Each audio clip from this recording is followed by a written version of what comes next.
Hi, I'm Helen Tupper. And I'm Sarah Ellis. And you're listening to the Squiggly Careers podcast, where each week we come together to talk about a different topic and discuss some practical ideas and actions to help you find your way through your squiggly world of work. And this week we're going to be talking about how to be a meaningful mentor. So we've covered before how to find a mentor, but actually there's not very much out there generally in terms of research or things that you can read, watch or listen to on how to be a really great mentor, how to do mentoring that makes a really positive difference. So a good topic to talk about, I think, and perhaps one that we'll come back to in the future. Just some mentoring myths that we thought might be useful to start with.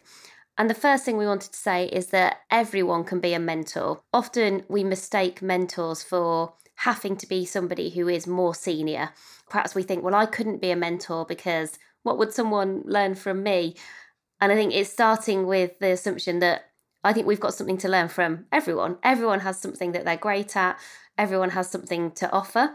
And so I'm really confident, certainly, that everyone listens to this podcast. You can all be amazing mentors. So this is not about, oh, this is not for me because I'm not at a certain level yet. The other thing that's really interesting related to that is that when you do read about mentoring, there is much more demand than there is supply. So there are more people who want mentors than there are people mentoring. You know, it's one of those things that comes up quite a lot. People say, oh, I'd really like a mentor. I think that'd be really helpful. So don't be afraid to volunteer, to say that's something that I'm really happy to do if anyone would benefit from that. And as a mentor, your job is not to know all of the answers. So I do wonder whether you might be a bit fearful of this. You might think, I would like to be a mentor. That sounds like something I'd like to do. I can see how that would be helpful. And I'm really happy to volunteer. But what happens if someone asks me a question and I don't know the answer, or I haven't got experience in that area? Your job here is not to be the go-to guru on everything. It's to offer some advice, to ask some good questions, to listen to someone, but don't stop yourself through a kind of fear of, you know, one of those confidence gremlins coming to the surface, like a fear of not being smart enough or not knowing enough. No wonders.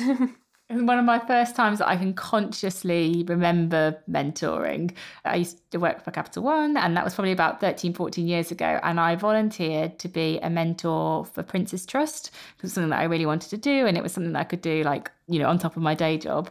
But I remember having so much self-doubt. So I was mentoring these people that had had some funding with the Prince's Trust to start their business. And I'd never started a business. And I was like, can I help? I really want to help them, but can I help them? And I had quite a lot of self-doubt. But I did it quite a few times during the time that I was supporting the Prince's Trust in that way.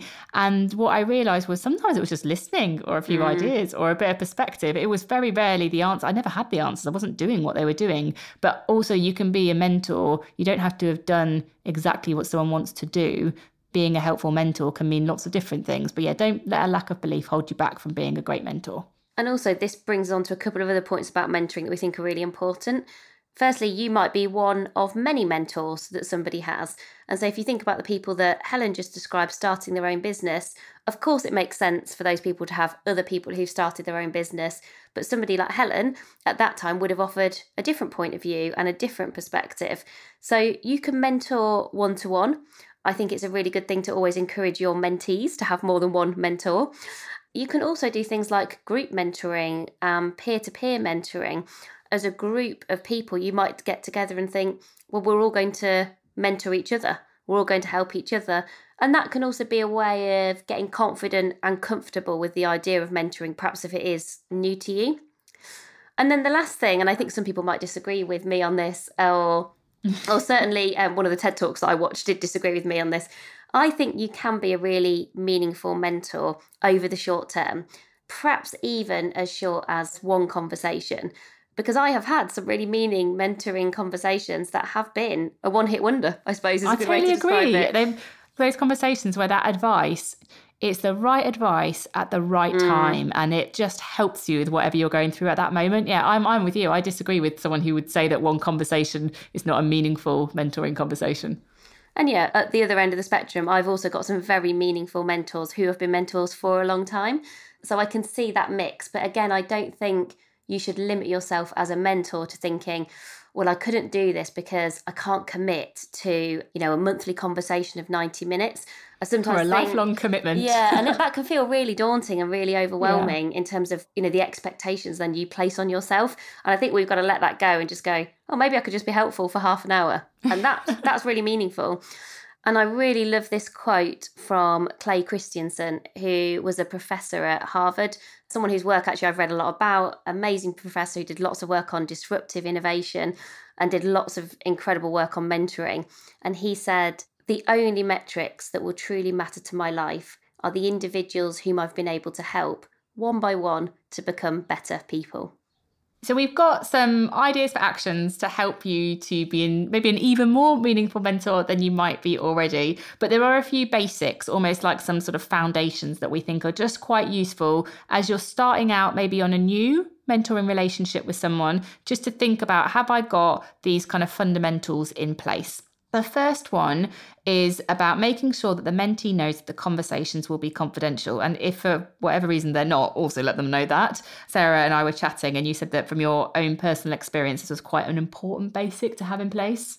Yeah, I think I have been on the receiving end of thinking conversations are confidential when they haven't been. And it's probably something that I would have assumed. And also, that's an assumption that I didn't kind of say out loud. But I think as a mentor, let your mentees know. Are they in a kind of very safe environment, which is just fully about them? And really the conversation is just the conversation that happens today. That's never going to go any further. But sometimes there might be mentoring conversations where it's not quite as confidential, maybe especially if you're doing it as a group or there's a kind of a few of you, especially I think if they're in your organisation. I think just be super clear either way, because if it's not confidential, I think it's really important to let that mentee know. The other thing that's important in terms of these basics is agree the ways of working between you and the mentee. So is this a one-off 30 minutes chat? Are you going to meet a couple of times over the next few months? I think having that clarity and a shared sense of expectation from the outset can really mean that you get the most from the conversations that you're having.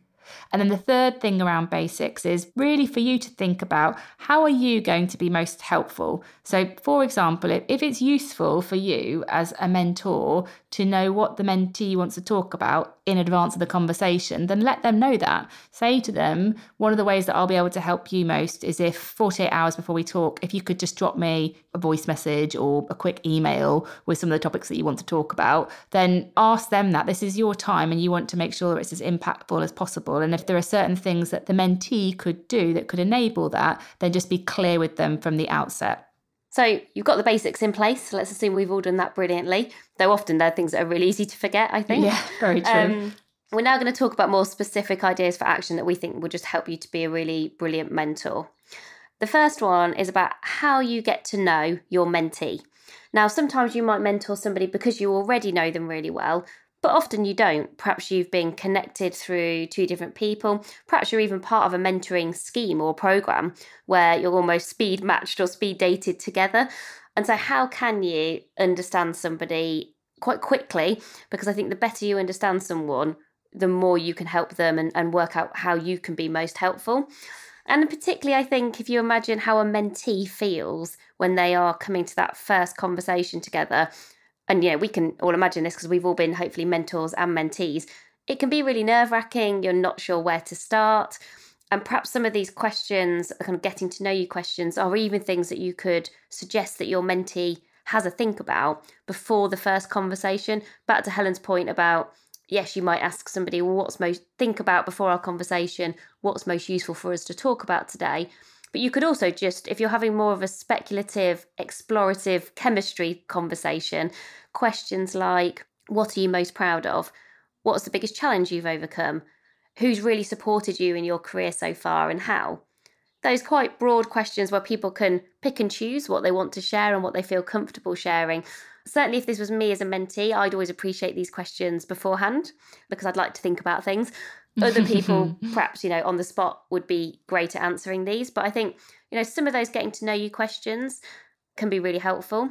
The other thing that I've come across recently is this 4H structure that is really helpful to introduce yourself. And I really like the idea of using these 4H's together. So if you knew about this again beforehand, I'm somebody who would always want to know beforehand that you were going to cover these 4H's, you come prepared to your first conversation going, okay, we're going to spend 10 minutes each sharing our 4H's. And I'd always say, I think probably the mentee should go first here. It's about them. It's kind of not about you. But there's something nice about reciprocating and doing the same thing in that conversation. And those 4H's are history, heartbreaks, hopes, and heroes. And the idea, this is stolen from I think it's American football, baseball, they kind of used it in a few different sports teams. They actually got all of the players to go round and do this, but you do it quite quickly, only 5-6 minutes. And obviously you can edit for yourself. You can choose whether to share a big story on history, 1 sentence on heartbreaks, 3 hopes in bullet points, and 1 hero. But I think it's quite a revealing way of getting to just understand people as well outside of their jobs, outside of their work, more about who they are, I guess, than what they do. I really like it. And just to be clear, heartbreaks is not like personal situations where my heart has been broken, right? It's those moments in my career where it might not have gone the way I wanted to. Well, I guess in what we're describing today probably feels more appropriate. I think actually in the way that it was used for this American football team, it did mean heartbreaks. Oh, did it really? Yeah. No, because I think that was very much about, like we really want to bond as a team and really get to know people. But I think also this is the point about you choose what you want to share. That's why I like it, because I think as a heartbreak, you could choose to share something a bit more personal, or you could choose to share, actually, it was a bit heartbreaking when a project that I've been working on for a year suddenly got cancelled. That's quite a different thing. So, I think you can let people interpret it how they like to and how they feel most comfortable with, I guess. Very true. Yeah. Honestly, when you say them, I'm like, oh, what was my history? What were my heartbreaks? They're good questions. It's one of those, yeah, they are. I really like those questions. And when someone says them, your brain wanders. It's probably not productive for me do my next point on the podcast, but it's a very interesting question. So the next point in the context of being a meaningful mentor is to really make sure you are prioritizing the way that you offer advice over giving answers.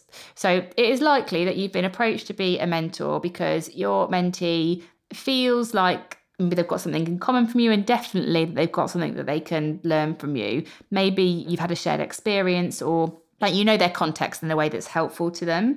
As a mentor, it's not like being a coach. So a coach's job is, to unlock someone's thinking. So ask lots of open questions. Whereas a mentor, you are sharing things that there is a little bit more telling in that discussion than there would be if you were kind of in a coaching relationship with that person. But really what we want you to share is advice and ideas and perspective. So you might say, when I was in this situation, these are some of the things that have helped me. These are some of the things that I learned. These are some of the challenges that I had. And that would be different to saying, I've been where you have been, and this is what I think you should do. Speak to this person, apply for this role, go and do this course. One of them is helping someone to think and giving them options that they could take away, reflect on, and take ownership for. And the other approach is assuming that exactly what worked for you is going to work for that person. And you're going to kind of limit their opportunity to learn and take ownership when you take a more kind of answers-based approach. Yeah, and just listening to you there, I wonder whether when we've got a real coaching approach, we're thinking about questioning and listening, whereas where I think maybe when we're in mentoring mode, it's about sharing and listening. And it's distinct, and obviously you still want to ask good questions as a mentor, and as a coach you still might do some sharing, but I think it is a slightly different type of relationship. And I think you are a mentor because people do want to hear your point of view and your perspective, but I think offering people a range of advice, options, ideas, and just going, oh, which one of those feels like it might work for you? Or do any of those feel particularly interesting? Which one of the things that I've just talked about would it be helpful for me to talk to you about more or describe more? And letting your mentee lead that conversation in a way that works for them. I think when I've done a bad job of mentoring, you're so keen to help that when you see a solution, you get quite quickly into, if you do X, Y, and Z, and then I almost get people into like action planning, and it becomes too task orientated, I think, those conversations. Whereas I think you want people to kind of go, okay, well, that's interesting. I'm almost serving you kind of a platter of options here. And it's like, well, you choose, you take those things that are helpful, but you also want to encourage people to go, okay, well, that just doesn't feel right for me, or that, and that's okay. And that doesn't feel like that's not something I would try out. Just because it works for you doesn't mean it will work for someone else. And I think you've also got to be careful that you're not kind of going, there is a formula here. There's a formula for success, and I can guarantee that this is going to work, because that's never the case. I remember some like mentor relationships I've had where they've been really prescriptive.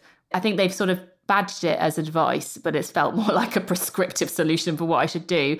And actually it's made me think, oh no, I wouldn't do that. I wouldn't do it like that. And it's actually like turned me off from the relationship, because I've thought, I don't quite know how to respond to that. That's just not the thing that I would do. But they haven't given me the ability to respond like that, because they've just been so prescriptive in, Helen, this is what you should do. I've been in that situation, like go, take this approach. And it's like, okay, maybe this isn't the right mentor match for me.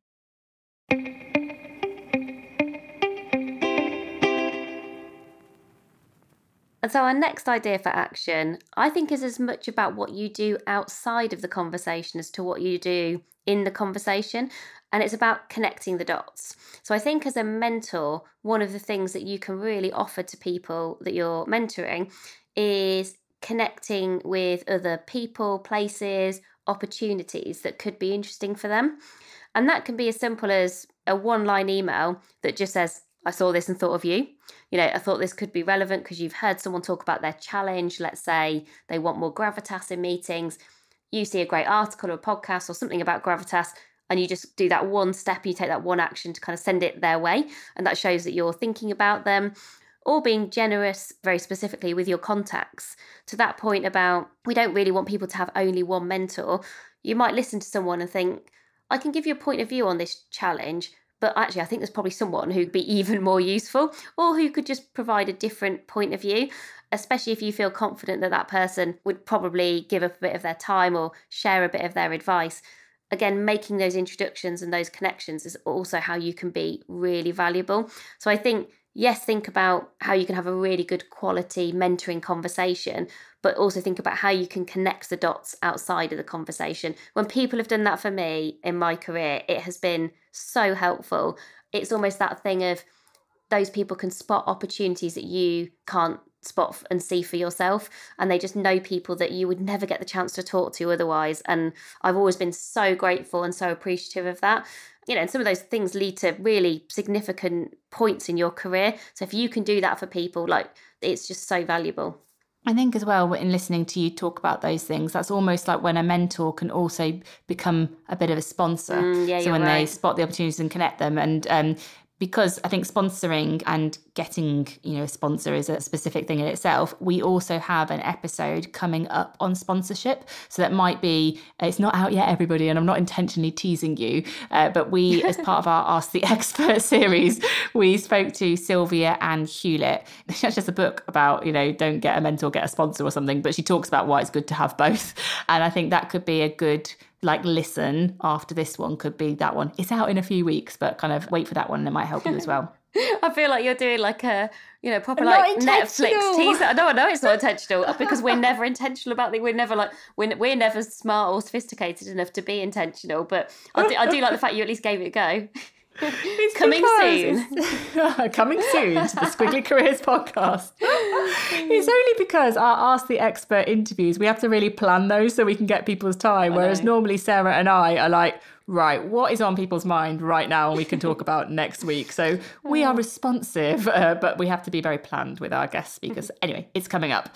Another thing that's really important, so after you've maybe gone and connected some dots, in the conversation itself, I think one of the things that can happen when someone comes to a mentor conversation is that conversation can go in lots of different directions. There'll be lots going on, lots of thinking, and maybe as you share your wisdom, that might take the direction in different conversations. And one of the things that you can be really helpful as a mentor is bringing a sense of clarity to that conversation. So giving someone the space to follow their own thought processes and ask you whatever questions they want to, but also kind of play back what you've heard. One of the things that I've heard you saying a lot of our conversation has focused on promotions. And then you might say, what else have you thought about? Or were you aware of kind of how much you're talking about that? Just being that almost like a little mirror to the conversation and summarizing, okay, so these are 3 things that you've talked about. Do you need any help with any of that after the conversation? Just being that person who can bring the clarity to the conversation is really helpful. And that's why, when Sarah talked earlier about mentors don't need to have all of the answers. They absolutely don't, because sometimes the questions that you ask, that conversational mirroring or summarizing that you do, can have a huge amount of value as well. And it's not about having the answers, it's just about playing that role in the conversation for somebody. I don't think you want people to leave a mentoring conversation feeling vague or uncertain. As I always think it's a good question to ask yourself. How do you want people to feel after a mentoring conversation with you? And I think you want people to feel energized and optimistic, and perhaps that they've either got a bit unstuck, or maybe if their career is feeling a bit knotty right now, you've helped to undo some of those knots. You have to solve everything, and clearly not in one conversation. But I think just by really listening hard, and the way that I do this, if it helps as a really practical thing, is as I'm listening to somebody, I always do a bit of a mind map of kind of things that I'm hearing, themes that I'm hearing, and then I star each time I hear someone say the same thing. Maybe I keep hearing something about confidence and not having enough confidence in meetings.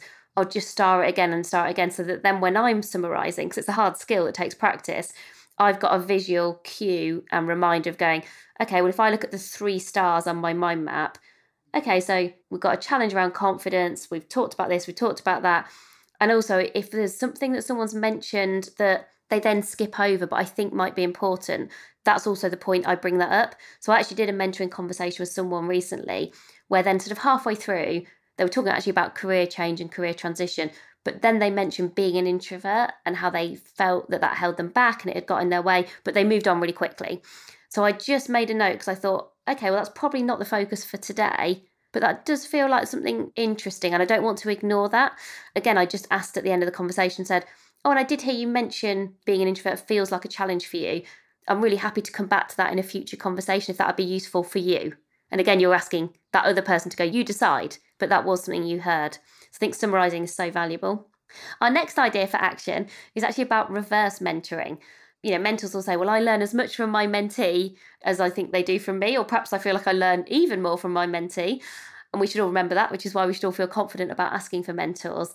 But I think there's always the opportunity, if you think your mentee could help you, ask them. That can give them a really good confidence boost. It shows that we've got something to learn from everyone. And actually, it can be just a way of really building that relationship. This actually happened to me last week. Tell me more. Well, no one labels, you don't need to label these things, do you, reverse mentoring, but somebody who has definitely been a mentor to me actually got in touch and said, oh, I'd just really like to run something by you, Sarah. Have you got a spare like half an hour? And I just felt like my job in that conversation was to listen, offer my on-the-spot observations, a bit of perspective, and a few ideas, actually. By the end, it was like a few specific ideas based on some experiences I've had and some networks that I'm part of. And I really enjoyed that, and hopefully he found it helpful too.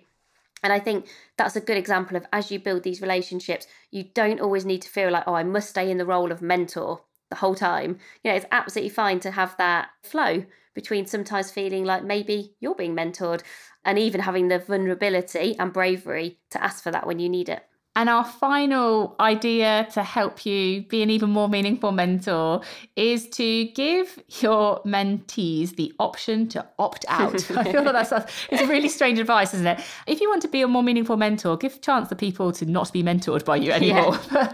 The reason for this is there's no kind of strict rules on how long a mentoring relationship needs to continue for. And sometimes they can go on for longer than they need to, and they almost like fizzle out. Like I've done these sometimes where I've been the mentee and I have been going to a mentor who I have had some useful conversations with, and I've kind of learned what I needed to know, but maybe because of the expectations weren't clear up front, back to that point about kind of the brilliant basics, I haven't had an easy way to conclude the mentoring relationship. And so it's just sort of become a little bit less frequent and they almost fizzle out. And that's not a confident and constructive way of concluding what could have been a really brilliant relationship.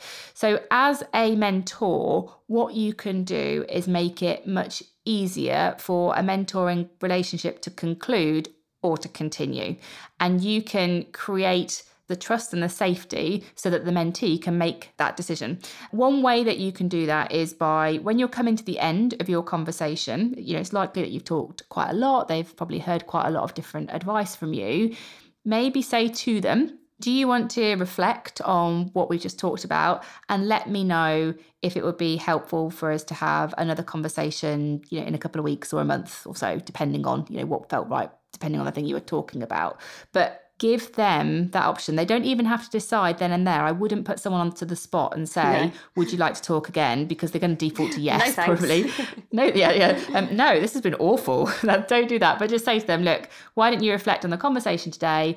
Come back to me and let me know whether you'd like to leave it there for now so that you can put some of this into action, or whether you'd like to continue the conversation. I will leave it with you. Don't worry about when you come back to me, but just let me know. And then give them that option to opt out. I was actually mentoring someone recently and I did this with them. And they basically said, this has been really, really helpful. Thank you so much for your help. I respect and recognise that you're busy and you've given me loads to think on. And they actually were really clean, really confident. And I really appreciated it. And I was like, okay, yeah, great. That's really helpful. And the door is still open at any point that person wants to get back in touch with me. But what we don't have is a recurring meeting in the diary where that person's having to think about what they need to ask me and I'm having to think about how actually am I valuably helping that person. So if you are the mentor, just make it easy for someone to opt in or to opt out. So just to summarise our ideas for action for you. 1, work out how you're going to create an opportunity to get to know each other. So whether that's the questions that you asked beforehand, using something like the 4H structure, I usually think giving people a bit of notice about that is helpful. Idea for action 2 is just thinking about offering advice and options rather than answers, still getting people to really kind of own what's going to be most useful for them. Idea for action 3 was about connecting the dots, perhaps particularly outside of the conversations. That's a way that you can be really valuable for people. Number 4 was about summarising, so letting the conversation go in all the different directions that it needs to, but then kind of just bringing some clarity at the end for people so they go away feeling kind of energised and optimistic and able to take action. Number 5 was about reverse mentoring. Don't be afraid to ask your mentee for help too. And number 6 was about giving people the option to opt out. So thank you so much for listening today. We hope that you have got some things in here that you can maybe experiment with and you can put into practice. Do let us know. We love to kind of hear from you. You can give us a bit of sort of reverse mentoring for us. Let us know what you've done and what's been helpful. You can just email us. It's just helenandsarah@squigglycareers.com, or get in touch with us on Instagram @amazingif if that is easier for you. And before we go, just to let you know, our next Ask the Expert episode is next week. And that is me interviewing Kim Scott and Tria Bryant, all about feedback. So some of you might know Kim Scott from her work on radical candor. And actually, I really enjoyed the opportunity to just discuss with them both how we can create these environments of feedback and improvement, what their experiences have been, what works well, and where they still see that there's kind of really big challenges, which is why they've continued to build on the radical candor work. And they are both great, like real experts, worked in loads of different kinds of organisations. So loads of insights to share with all of our listeners. So I'm pretty confident that's going to be a useful episode for us all. Oh, I can't wait. I love Kim Scott's work and on radical candor. I think it was so clear and concise. I remember when I was at Microsoft listening to the audiobook which she narrates and just being like, wow, I want to be a bit more like Kim Scott. So I am looking forward to listening to that one. But thank you, everyone. We'll be back with you very soon. Thanks for listening, everyone. Bye for now.